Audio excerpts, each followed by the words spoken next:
എനിക്കറിയുന്നൊരു ചെറിയ പയ്യനുണ്ട്. ആ പയ്യന് 18 വയസ്സായില്ല. അവന്റെ തലയ്ക്കകത്ത് വല്ലാത്ത വേദന. ഹോസ്പിറ്റലിൽ കൊണ്ടുപോയി ടെസ്റ്റ് ചെയ്തപ്പോ ഡോക്ടർക്കൊരു സംശയം. പക്ഷേ എന്താണെന്ന്, ബ്രെയിൻ ട്യൂമർ ആണെന്ന് മനസ്സിലായി. പക്ഷെ അത് എത്ര ശതമാനമുണ്ടെന്ന് തിരിച്ചറിയാൻ പറ്റുന്നില്ല. ഡോക്ടർ 10 ദിവസത്തെ ഗുളികയും കൊടുത്തിട്ട് ഈ പയ്യനെ വീട്ടിലേക്ക് പറഞ്ഞു വിട്ടു. എന്റെ അടുത്ത് വന്നു വല്ലാത്ത സങ്കടം പറഞ്ഞു.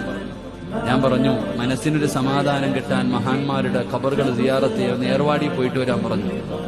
അങ്ങനെ ഏർവാടിയിൽ പോയി സിയാറത്തെല്ലാം കഴിഞ്ഞു മടങ്ങി വന്നു. ഞാൻ പറഞ്ഞു, 10 ദിവസം കഴിഞ്ഞിട്ട് ഡോക്ടർ ടെസ്റ്റ് ചെയ്യാൻ പറഞ്ഞിരിക്കുകയാ, നിനക്ക് ബ്രെയിൻ ട്യൂമറാ.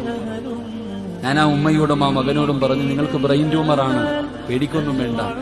പക്ഷെ അടുത്ത ടെസ്റ്റ് ചെയ്യുമ്പോൾ ഒരൽപ്പം പോലും അണുക്കൾ എന്റെ ശരീരത്തിലില്ല. നിയത്ത് ചെയ്യണം, ഒരു പള്ളി കെട്ടിക്കൊടുക്കാമെന്ന്, ഒരു ചെറിയ മസ്ജിദ് കെട്ടിക്കൊടുക്കാം. അള്ളാഹു ഈ രോഗം മാറ്റിത്തന്നാൽ ഞാനൊരു ചെറിയ മസ്ജിദ് കെട്ടിക്കൊടുക്കാമെന്ന് നിയത്ത് ചെയ്യാൻ പറഞ്ഞു. മാറിയ കെട്ടിക്കൊടുത്താൽ മതിയെന്ന്. 13 ദിവസം കഴിഞ്ഞ് പോയി ടെസ്റ്റ് ചെയ്തു.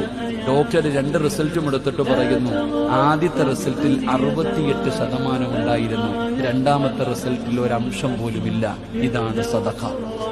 നബി തങ്ങൾ പറഞ്ഞു, അസ്സദഖത്തു റദ്ദുൽ ബല, സദഖ വിപത്തുകളെ തട്ടിമാറ്റും. അള്ളാഹുവിന് ചില അടിമകളുണ്ട്, ആ അടിമകൾ സദഖ കൊണ്ട് ചികിത്സിക്കും. അള്ളാഹു നമ്മളെ ചികിത്സിക്കാൻ ഭാഗ്യം തരുമാറാകട്ടെ. Download ShareChat.